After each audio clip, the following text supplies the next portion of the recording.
Hello everyone, जैसे कि आपको पता है दिशा क्लासेस पर आपको नेट कॉमर्स और एस्टेट पीजीटी लेवल के एग्ज़ाम के लिए सभी सब्जेक्ट्स की video chapter wise and topic wise मिलती हैं। तो नेट लेवल के एग्ज़ाम में या हम बात करें एस्टेट पीजीटी लेवल के एग्ज़ाम में जो आपका सिलेबस आता है वो 11th क्लास से लेके जो आपने एमकॉम तक जितने भी सब्जेक्ट स्टडी करे हैं उन सभी सब्जेक्ट से पूछा जाता है। तो उसी की प्रिपरेशन के लिए दिशा क्लासेस पर हमने 11th क्लास की अकाउंटेंसी और side by side marketing subject start कर रखा है। मार्केटिंग हम फिलिप कोटलर की बुक जो फॉरेन ऑथर हैं उनकी बुक से कवर कर रहे हैं। 11th क्लास की अकाउंटेंसी हम डीके गोयल की बुक से कवर कर रहे हैं। जो 11th क्लास का बच्चा है और अगर उसके बेसिक्स क्लियर नहीं है अकाउंट से रिलेटेड तो वो भी दिशा क्लासेस की वीडियोज़ को देख सकता है। या कोई ऐसा बच्चा है, मेरे नॉन में बहुत सारे हैं, मेरे फ्रेंड्स भी हैं जो ये कहते हैं कि भी उन्होंने एमकॉम कर ली लेकिन उनके अभी तक अकाउंट्स के जो कंसेप्ट्स हैं 11th-12th के वो भी क्लियर नहीं है, उनको इतनी क्लैरिटी नहीं है। तो वो लोग भी देख सकते हैं जो 11th-12th का अपना बेस क्लियर करना चाहते हैं, क्योंकि हमारी जो कॉमर्स है कॉमर्स अकाउंट्स पे ही डिपेंड है। और तो जो हमारे थ्योरी के सब्जेक्ट्स हैं वो बच्चे ईजिली कर लेते हैं, लेकिन अकाउंट्स एक ऐसा प्रैक्टिकल सब्जेक्ट है जिसमें डिफ़िकल्टी आती ही आती है। तो इसके लिए अकाउंट्स में हम चैप्टर 6 कर रहे हैं। चैप्टर 6 के भी 3 पार्ट ऑलरेडी अपलोडेड हैं। आज हम बात करेंगे पार्ट 4 की, अकाउंटिंग इक्वेशन। अकाउंटिंग इक्वेशन क्या होती है, कैसे, जैसे मैथ्स में कोई इक्वेशन होती है ऐसे ही अकाउंट्स में इक्वेशन होती है, जिसमें एसेट्स जो होते हैं वो किसके इक्वल होते हैं, लायबिलिटीज़ प्लस कैपिटल के इक्वल। इससे रिलेटेड हम एक क्वेश्चन भी कर चुके हैं जो हमने 3rd पार्ट में करा है। ये इससे पहले जो भी इसका कंसेप्ट था वो हम क्लियर कर चुके हैं। क्लियर। आज हम बात करेंगे अकाउंटिंग इक्वेशन में meaning of debit and credit. अब जब भी आप अकाउंटिंग इक्वेशन की बात करते हैं तो मतलब आप अकाउंट्स तो प्रिपेयर कर रहे हैं, आपके पास एसेट्स हैं, कुछ लायबिलिटीज़ हैं, कुछ कैपिटल है। तो अब हम बात करने जा रहे हैं अकाउंटिंग इक्वेशन में एक जो लास्ट का टॉपिक हमारा है meaning of debit and credit. अब 2 टर्म्स आती हैं डेबिट एंड क्रेडिट, इनका क्या मतलब है। तो इन तक पहुंचने के लिए जब भी हम अकाउंट्स की बात कर रहे हैं, all accounts are divided into 2 sides. कोई भी आप अकाउंट बनाएंगे तो वो 2 साइड्स में डिवाइडेड होता है, एक लेफ्ट हैंड साइड, एक राइट हैंड साइड। क्लियर। अब जो 2 उसकी साइड्स हैं, मान लो ये आपने अकाउंट बनाया, अकाउंट को हम A/C, इसको एब्रीवेटेड फॉर्म में ऐसे लिख सकते हैं अकाउंट को। जब भी आप अकाउंट्स बनाएंगे तो हर एक अकाउंट की 2 साइड्स हैं, एक होगी हमारी ये लेफ्ट साइड, ये होगी हमारी राइट साइड। क्लियर। तो all accounts are divided into 2 sides. The left side is called the debit side. जो हमारी लेफ्ट साइड है ये वाली, इस लेफ्ट साइड को हम बोलते हैं डेबिट। डेबिट, और डेबिट को अगर आप एब्रीवेटेड फॉर्म में लिखना चाहें तो DR से हम इसे डिनोट करते हैं। The right side of account is called credit side. जो राइट साइड है हमारे अकाउंट की उसे हम बोलते हैं क्रेडिट साइड, जिसे हम CR से क्या करते हैं, डिनोट करते हैं। क्लियर। अकाउंट को हम A/C से डिनोट करते हैं, डेबिट को हम DR डॉट से डिनोट करते हैं और क्रेडिट को हम CR डॉट से डिनोट करते हैं। तो ये थी हमारी, कोई भी अकाउंट जब हम बनाते हैं तो वो 2 साइड्स में डिवाइड होता है। उसकी लेफ्ट हैंड साइड को हम डेबिट बोलते हैं, राइट हैंड साइड को हम क्रेडिट बोलते हैं। अब जैसे हम एग्जांपल ले लेते हैं कैश अकाउंट का। जब हम कैश अकाउंट का एग्जांपल ले रहे हैं तो जितनी भी ट्रांजेक्शन्स कैश से रिलेटेड होंगी, जिन भी ट्रांजेक्शन्स में कैश इन्वॉल्व होगा या जो भी ट्रांजेक्शन कैश से रिलेटेड होंगी वो सारी ट्रांजेक्शन्स हम किस में डाल देंगे, कैश अकाउंट में। अब कैश अकाउंट आपने बनाया तो इसकी एक लेफ्ट साइड है, एक राइट साइड है। लेफ्ट साइड को हमने लिख दिया डेबिट, जिसको हमने DR डॉट से डिनोट किया है, और क्रेडिट साइड को हमने लिख दिया CR डॉट से डिनोट कर दिया क्रेडिट साइड। क्लियर। अब जब आपने ये बनाया है तो आपको जैसे लग रहा होगा कि भी ये इंग्लिश का एक अल्फाबेट T की तरह हमें दिख रहा है, T शेप में है, तो सारे ही अकाउंट्स T शेप की फॉर्म में होते हैं। तो ये था हमारा फॉर्मेट। और कैश अकाउंट बनाने का मतलब है कि भी हम कैश से रिलेटेड सारी ट्रांजेक्शन जितनी भी होंगी उनसे रिलेटेड एंट्री किस में करेंगे, कैश अकाउंट में। अगर मान लो यही हम फर्नीचर अकाउंट कर दें तो यहाँ हम नाम रख देंगे फर्नीचर, और फर्नीचर से रिलेटेड जितनी भी एंट्रीज होंगी वो हम कहाँ करेंगे, इस अकाउंट में करेंगे। अगर आप फर्नीचर लेके आ रहे हैं या आप फर्नीचर बेच रहे हैं तो सारी एंट्रीज किस अकाउंट में होगी, फर्नीचर से रिलेटेड फर्नीचर अकाउंट में। क्लियर। लेकिन अब बात आती है कि भी सर या मैम आपने ये तो बता दिया कि भी दो साइड्स हैं, डेबिट और क्रेडिट, और जितनी भी ट्रांजेक्शन्स होगी वो इन दोनों साइड्स में रिकॉर्ड करनी है हमें। लेकिन अब हमें कैसे पता चले कि भी कब हमें डेबिट साइड में लिखना है, कब हमें क्रेडिट साइड में लिखना है? तो इसके लिए हमारे पास क्या है, रूल्स हैं। आपको ये पता करने के लिए कि भी इस एंट्री की या इस ट्रांजेक्शन को मैं डेबिट साइड लिखूं या क्रेडिट साइड लिखूं किसी भी अकाउंट के, तो कुछ रूल्स हैं। उन रूल्स को हम डिस्कस करते हैं। अगर हम रूल्स की बात करें तो रूल्स के लिए हमारे पास दो अप्रोच हैं। रूल्स को दो अप्रोचेस के थ्रू हम पढ़ेंगे। तो फर्स्ट अप्रोच जो हमारी है वो है अमेरिकन अप्रोच, या जिसे हम बोलते हैं मॉडर्न अप्रोच। क्लियर, इसको हम इस चैप्टर में यही डिस्कस करेंगे। दूसरी हमारी अप्रोच है इंग्लिश अप्रोच, या हम कह सकते हैं ट्रेडिशनल अप्रोच, जिसे हम नेक्स्ट चैप्टर में डिस्कस करेंगे, जिसे हम डबल एंट्री सिस्टम भी बोलते हैं। जो हमारी इंग्लिश और ट्रेडिशनल अप्रोच है, इसका दूसरा नाम है डबल एंट्री सिस्टम, जिसको हम नेक्स्ट चैप्टर में कवर करेंगे। यहाँ हम बात करेंगे अमेरिकन और मॉडर्न अप्रोच की। क्लियर, अब अमेरिकन और मॉडर्न अप्रोच कौन से रूल्स देती है, क्या बताती है कि भी हमें कैसे रिकॉर्ड करना है? तो इसको रिकॉर्ड करने के लिए मॉडर्न अप्रोच ने क्या किया है, अब ये कह रहा है, मॉडर्न अप्रोच हमारी कहती है कि भी आपको डेबिट साइड लिखना है या क्रेडिट साइड लिखना है, ये डिपेंड करता है आपके अकाउंट के टाइप पे।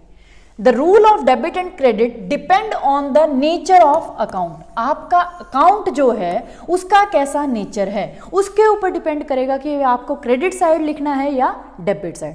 तो सिंपल सी बात है, जो हमारी अमेरिकन अप्रोच है या मॉडर्न अप्रोच है वो ये कहती है कि आपको डेबिट साइड लिखना है या क्रेडिट साइड लिखना है, ये डिपेंड करता है आपके अकाउंट के नेचर के ऊपर कि भाई आपका अकाउंट किस टाइप का है, किस नेचर का है। क्लियर, उसके बाद इस अप्रोच के लिए हमने जो अकाउंट्स हैं उनको 5 कैटेगरीज में डिवाइड कर दिया। कितनी कैटेगरीज में डिवाइड कर दिया अमेरिकन अप्रोच ने अकाउंट्स को? 5 कैटेगरीज में।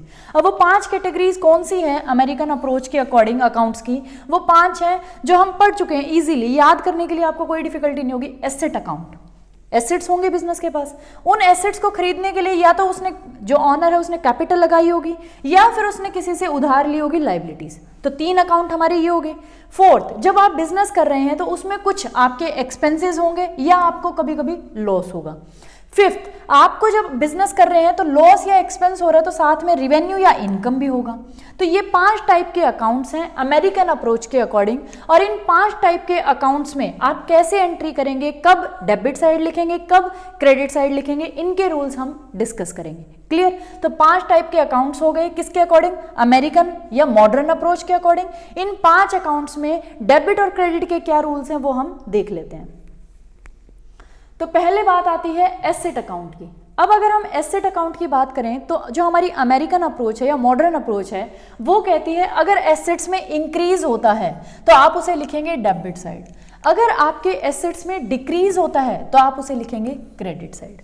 क्लियर, जब हमने अकाउंटिंग इक्वेशन पढ़ी थी तो assets is equal to liability plus capital था।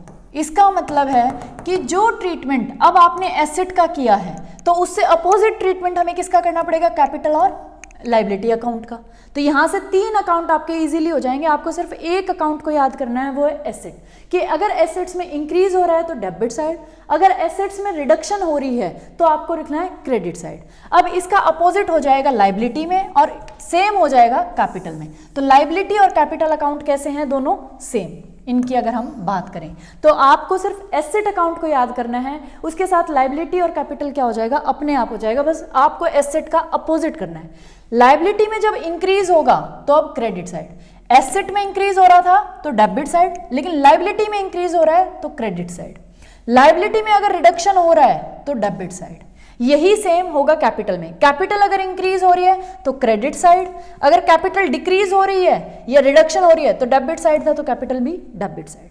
क्लियर, लायबिलिटी और कैपिटल अकाउंट हमारे कैसे हैं? सेम, और एसेट इनसे क्या है? अपोजिट। आप इनमें से किसी एक को याद कर ले, एसेट को याद कर ले, एसेट के जो अपोजिट होंगे वही लायबिलिटी और कैपिटल के क्या है? रूल। तो कैपिटल और लायबिलिटी के रूल क्या है? सेम। एसेट के क्या है? इनसे अपोजिट। क्लियर, फिर हमारा फोर्थ जो अकाउंट रह जाता है वो है इनकम। इनकम का भी आपका बिल्कुल सेम है लायबिलिटी और कैपिटल की तरह। तो इनकम में भी अगर इंक्रीज होता है तो आपको क्रेडिट साइड, रिड्यूस होता है या डिडक्शन होती है तो आपको डेबिट साइड। ये भी हमारी लायबिलिटी अकाउंट और कैपिटल अकाउंट का सेम है इनकम और रिवेन्यू में। अब जो हमारा लॉस और एक्सपेंस अकाउंट है वो सेम है हमारे एसेट अकाउंट से। अगर कोई इंक्रीज होता है एक्सपेंसेस में तो डेबिट साइड, अगर कोई रिडक्शन होती है तो क्रेडिट साइड। क्लियर? तो अब हम कंक्लूजन क्या निकाल सकते हैं, जो हमारा एसेट और एक्सपेंसेस अकाउंट है या आप कह सकते हैं लॉस अकाउंट, इनका ट्रीटमेंट तो क्या है, सेम। क्लियर? और जो हमारा लाइबिलिटी अकाउंट है प्लस कैपिटल अकाउंट है प्लस इनकम या गेन रिवेन्यू का अकाउंट है, उनका ट्रीटमेंट क्या है, सेम। क्लियर? आप एसेट का याद कर लें तो एसेट के साथ आपको एक्सपेंस और लॉस का इजीली याद हो जाएगा, सेम है दोनों का। और अगर आपने एसेट का कर लिया, उनका अपोजिट आप किसका कर सकते हैं, लाइबिलिटी का, कैपिटल का, रिवेन्यू का या इनकम का। क्लियर? ये थे हमारे मॉडर्न अप्रोच या अमेरिकन अप्रोच के अकॉर्डिंग रूल्स कि आपको जब ये 5 टाइप्स में एंट्री करेंगे आप अकाउंट्स के टाइप में, तो आपको डेबिट साइड कब लिखना है, क्रेडिट साइड कब लिखना है, उनके लिए ये रूल्स थे। एग्जाम्पल के लिए हम देख लेते हैं, जैसे मान लो कैश इंक्रीज हुआ, कैश इंक्रीज हो रहा है, तो आपका जो रूल था एसेट वाला कहता था कि भी जब इंक्रीज है तो डेबिट साइड, जब एसेट डिक्रीज है तो क्रेडिट साइड। क्लियर? अब कैश क्या है, सबसे पहले तो हम देखेंगे एसेट। अब एसेट है तो एसेट इंक्रीज हो रहा है तो डेबिट साइड। क्लियर? फिर हम देखेंगे क्रेडिटर। क्रेडिटर कौन सा है, लाइबिलिटीज है, तो हमने देखा लाइबिलिटी का रूल क्या था कि लाइबिलिटी जब इंक्रीज होगी तो क्रेडिट साइड, तो हमने क्या कर दिया, क्रेडिट साइड। जब एसेट इंक्रीज हो रहा था तो डेबिट साइड, और अभी हमने कहा था कि एसेट का अपोजिट होता है लाइबिलिटी और कैपिटल, तो अब लाइबिलिटी क्या हो रही है, इंक्रीज, तो वो किस साइड आएगी, credit side. Salary paid, salary क्या है आपका, एक्सपेंस, सैलरी पे की है मतलब इंक्रीज हुई है, तो जब आपने पे करी है तो आपको पता चल गया एक्सपेंस, एक्सपेंस इंक्रीज हो रहा है तो मतलब डेबिट साइड। एसेट वाला जो इंक्रीज हो रहा था उसी का सेम है एक्सपेंस वाला। तो सिर्फ आपको एसेट का याद करना है, एक का रूल आपको याद करना है, एसेट का रूल जो याद हो गया वही एक्सपेंस का है, वही आपका लॉस का है। अगर और एसेट के अपोजिट किसका है, लाइबिलिटी का, कैपिटल का, इनकम या रिवेन्यू का, इन तीनों का एसेट के अपोजिट है, एक्सपेंस का और लॉस का एसेट के सेम है। तो ये था हमारा रूल। अब एक और एग्जांपल ले लेते हैं क्वेश्चन की फॉर्म में। क्लियर? तो ये हमारा क्वेश्चन आपको दे रखा है कि उसने फर्नीचर परचेज करा, आपको फर्नीचर अकाउंट बनाना है। अब जब मुझे फर्नीचर अकाउंट बनाना है,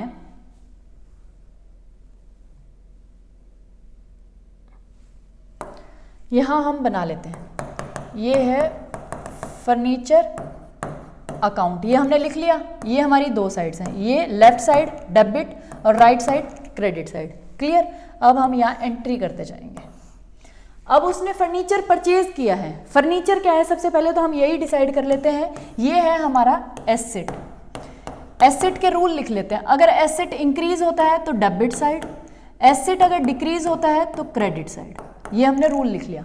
अब उसने क्या किया है, फर्नीचर परचेज किया है 20,000 का, तो फर्नीचर एसेट है, एसेट क्या हो रहा है, इंक्रीज, तो डेबिट साइड लिखना है तो यहां लिख देते हैं 20,000 की एंट्री को, फर्नीचर परचेज्ड, डेबिट साइड आ गया पहली एंट्री।